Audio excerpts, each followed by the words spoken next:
नाशिक शहर पोलीस आयुक्तालयातील उपनगर पोलीस ठाणे हद्दीत 22 एप्रिल रोजी फिर्यादीची ऑटो रिक्षा नंदनवन गार्डन सोसायटी उपनगर येथून अज्ञात चोरट्याने चोरून नेली होती।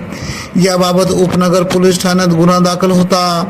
नाशिक शहर गुन्हे शाखा युनिट क्रमांक 2 चे पोलीस अंमलदार हे या गुन्ह्याचा तपास करीत असताना पोलीस उपनिरीक्षक मुख्तार खान पठाण, सहाय्यक पोलीस उपनिरीक्षक गुलाब सोनार यांना मिळालेल्या गोपनीय माहितीवरून वरिष्ठांच्या मार्गदर्शनाखाली सदर ठिकाणी सापळा रचत रिक्षा चोरी करणारा महेंद्र राजेंद्र सूर्यवंशी वय 45 राहणार फ्लॅट क्रमांक 5 शिवराम रेसिडेंटी शरपू नगरी इंदिरानगर नाशिक यास मुंबई आग्रा रोडवरील Toyota showroom service road Pathardi फाटा येथून ताब्यात घेतले।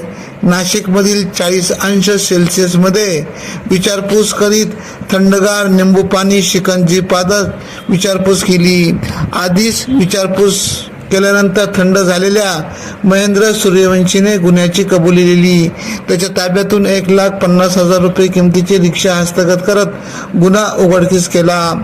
पुढील कारवाई कामे उपनगर पोलीस ठाण्याच्या ताब्यात देण्यात आले। सदरची कामगिरी गुन्हे शाखा युनिट क्रमांक 2 चे प्रभारी अधिकारी सहाय्यक पोलीस निरीक्षक हेमंत तोडकर, सहाय्यक पोलीस निरीक्षक डॉक्टर समाधान हिरे यांच्या मार्गदर्शनाखाली पोलीस उपनिरीक्षक मुख्तार खान पठाण, सहाय्यक पोलीस उपनिरीक्षक शंकर काळे, गुलाब सोनार, वाल्मिक चव्हाण, परवीन वानखेडे आदींनी केली।